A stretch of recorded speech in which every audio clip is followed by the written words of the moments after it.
For the first time since the NHL began sending players to the Olympics in 1998, there is concern the host country might not be able to score, much less win a game, at the world's biggest sporting event. China's men's team is ranked 32nd in the world and is in a group with the United States and Canada, two of the medal favorites among the 12 teams going to the Winter Games in February. A team made up of likely Chinese national team players has struggled against other competitions so far, raising fears it will be blown out of its own buildings on home ice in Beijing. This has all led to what new International Ice Hockey Federation President Luke Tardif called a test next week near Moscow, and it is certainly unusual. China will play 2 games as Beijing-based KHL team Kunlun Red Star against Russian opponents. IIHF and Chinese hockey officials will be watching closely, in person and online, and hoping the team isn't going to be embarrassed against NHL competition in February. The team we will have in front of us, in 2 games, we will just to see the score and the way the game was playing, we will quickly know if they've got the level or not, Tardif told the Associated Press in a recent interview. It will be not only the score, but the way the game was played. It's unclear how, or who, will grade this test. The IIHF said last week it will not remove China from the tournament. It does not have the unilateral authority to do that, and it would be up to the Chinese government to pull the plug. That would be a humiliating step.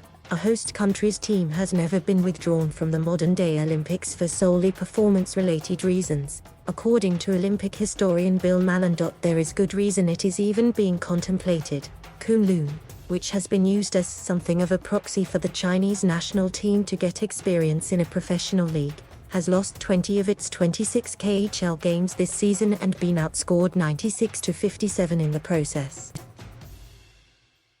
Tardif said there are no such concerns about China's women's team, which is ranked 20th and in an Olympic group with less daunting competition. The disappointing performance by the Chinese men's team so far is not for lack of effort, though clearly the work didn't bear fruit.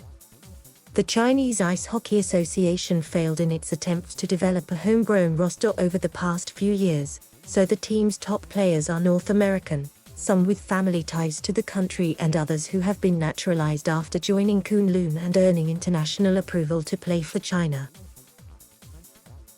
Leading scorers Spencer Fu and Brandon Yip and top defenseman Ryan Sproul are Canadian and starting goaltender Jeremy Smith is American, though there is still some uncertainty about who will go to Beijing.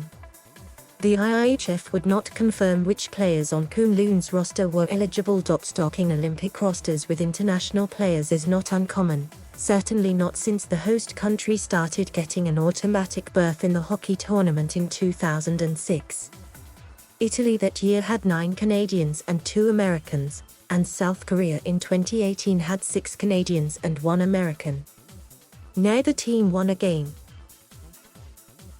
Yip, by far the most accomplished player for China with 174 games of NHL experience, hopes playing together for several years and employing a tight defensive scheme can help his team hang with Canada, the US and Germany in a difficult Olympic group. Obviously when you look at our teams on paper, it's a big discrepancy, said Yip, a 36-year-old from British Columbia who has played for Kunlun since 2017. We obviously know what we're up against. They are the best players in the world, so we've got a big task in front of us. How big a task? Long Mu Li, a longtime Chinese broadcaster who is VP of Communications for Kunlun, figures the US and Canada will shut out China, maybe 8-0 or 10-0, and added the focus is on the third game against Germany. Asked what would be considered success, Li said, score 1 goal and better performance. Not a disaster. China has endured painful sporting losses before, namely in soccer when it did not qualify for the 2010 World Cup and sacked its manager after going winless on home soil at the 2008 Olympics. Susan Brownell, a professor at the University of Missouri St. Louis and expert on Chinese sports, believes a poor result this time could cause an inspection of hockey from the head government level. If I was a hockey administrator, I'd be shaking in my boots, said Brownell, who considers the failure of China's hockey academy program a big reason for the current conundrum. The criticism really is that you invest all this money and you can't produce results. Much like in other sports, China brought in international coaches to help. Stanley Cup winner Mike Keenan was fired after just 36 games behind the bench with Kunlun in 2017, and the team has gone through Bobby Carpenter, Kurt Fraser and Alexei Kovalev before landing on Italian-Canadian Ivano Zanata for the Olympic job. Usually resources and money is not a question in China, said Li Liji, a Chinese national and professor of kinesiology who brings Chinese athletes and coaches to study at the University of Minnesota. If they want to build something, they seem to be willing to put an unlimited amount of money in. Time was not on China's side. Li pointed out that it took Switzerland decades to reach the top level of international hockey, and China only put efforts into high gear after being awarded the 2022 Olympics in the summer of 2015. The result could be similar to men's basketball, in which China lost 108-57 in the 88 games to a US team made up of college all-stars. Still, it sparked the nation's appreciation of that sport's best, and the NBA stacked Dream Team steamrolled the competition 4 years later with the world watching in admiration. It's going to be 6 Dream Teams, hockey teams, that play in Olympics in front of China fans, Li said. If Team China can be host and nobody care about the score, everybody going to know hockey is best game in the world, and they are going to be letting the kids play, and they are going to pay the money to watch the games. This is best for the hockey. Still, there are potentially unwelcome optics that come with the likelihood of China getting blown out of its sparkling arena by Canada and the US while relations between those nations are colder than ice.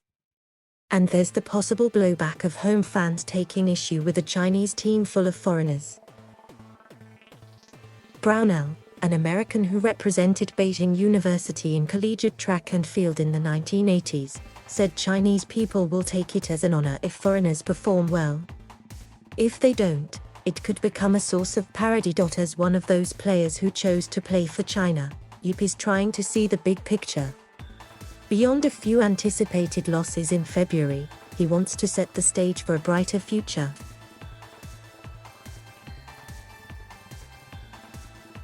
Thank you for watching. Please subscribe.